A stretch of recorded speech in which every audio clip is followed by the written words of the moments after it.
My name is Greg Butler. I'm a visual effects supervisor at MPC in Vancouver. I was in the London office until about a month ago. I was at MPC London for about 6.5 years.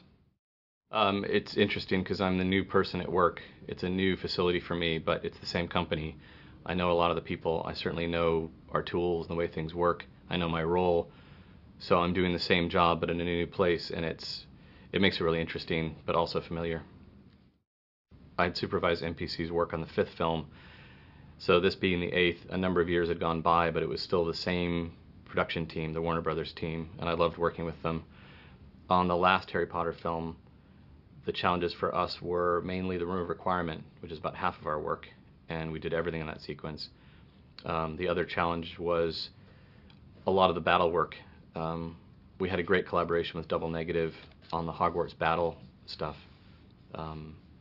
Double Negative would do the Hogwarts miniature work and the backgrounds, and we would do a lot of the up-close battles, Stone Knights, Giants, Death Eaters flying around. Let's see, challenges on The Last Potter.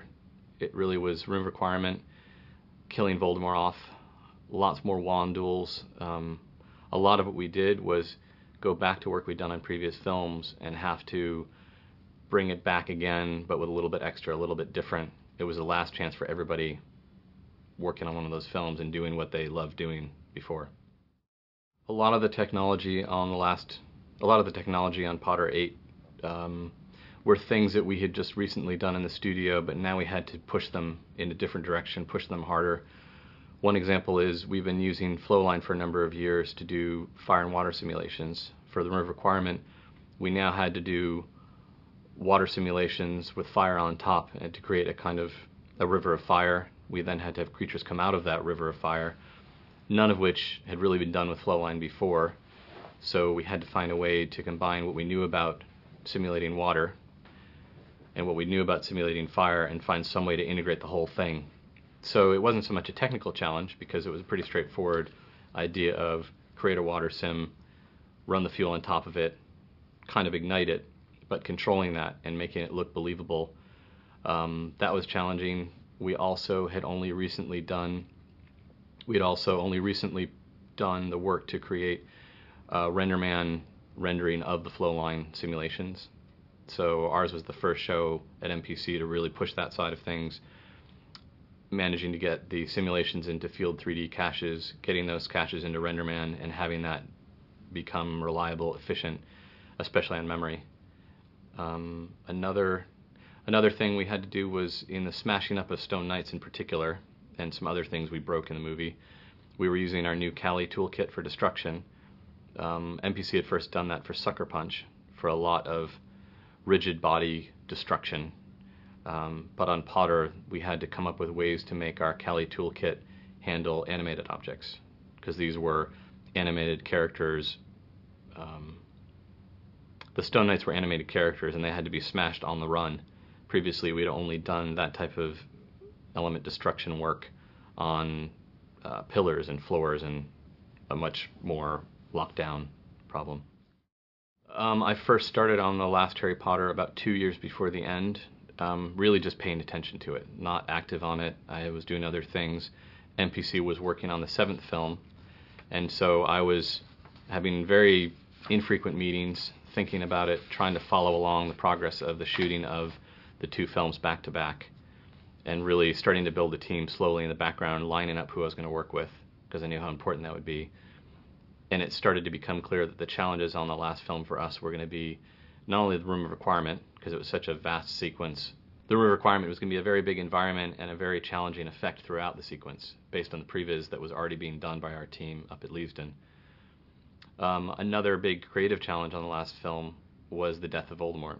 We didn't really even know how to lock into how to kill him off, and the director was trying to make the movie, wasn't really available to brainstorm ideas, so we just started a very long process of concept, from really grotesque, complicated things to something more simple and elegant, which I would describe what we did finally.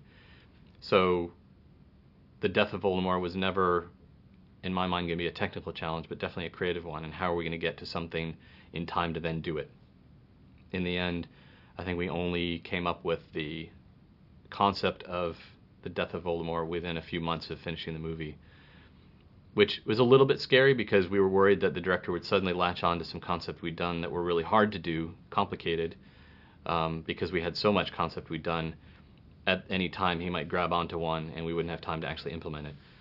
Luckily, we continued to work on more simplified concepts that still told the story, and those are the ones he gravitated towards, and luckily those were not that difficult to achieve.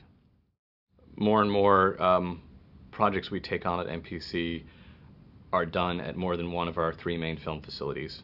The first step in assessing a film, and this is done with the clients from the beginning, is which of our 2 main facilities in Vancouver and London are we going to put the work in, and are we going to need to split the work across the 2 facilities. That can be because of capacity. Is one facility, is the timing and size of the work being bid too big for any one facility to take on entirely? Are there tax breaks involved? Is there incentive for one of the facilities to take on a certain amount of work versus the other? Where's the film shooting? Where's the film posting? All the considerations of what's the best way for the client to work with us. Is it in the one location? Is it in both locations? And where can they get the most bang for the buck in terms of tax breaks and available resources? It makes the bidding process more challenging when we know we've got 3 facilities to figure out capacity and resourcing for, including hiring potentially. If it's a big enough project and we've got enough lead time, we're very likely going to be hiring in people for that project. We're very likely hiring with that project in mind, whether it's for London, Vancouver, or Bangalore. Each of those facilities has their own specialties and crew availabilities. London's the obvious choice for any film that's posting in London and often shooting in London. But since Vancouver is in the same time zone as LA, and a lot of films either shoot, post, or have a lot of our clients in that time zone, Vancouver's a really good choice for a lot of projects. We're definitely in a situation now where many projects are going to be done in London, Vancouver, and Bangalore, and the first thing to determine is whether London or Vancouver will be the lead facility. The lead facility being the bulk of the work, most of the design work, and where is the senior supervising crew going to be located. So which facility is going to front the project, deal with the clients, and which facility is going to provide backup or extra capacity. So in the case of the project in the case of Jack the Giant Killer, the project I'm supervising now, we're running that out of Vancouver. Most of the work will be done here, but London is definitely going to be providing some of the work to finish the project later in the year. These days we're looking at all projects as possibly going across all 3 of our facilities. One facility will always be the lead, and it may be that the other facilities will only help a certain amount. Some projects, we haven't done this yet, but we may be in a situation where a project is split across all the facilities equally. The most logical way to do that would be split a sequence and do one sequence in London, one sequence in Vancouver. So far it's been more of a 2/3, 1/3 split,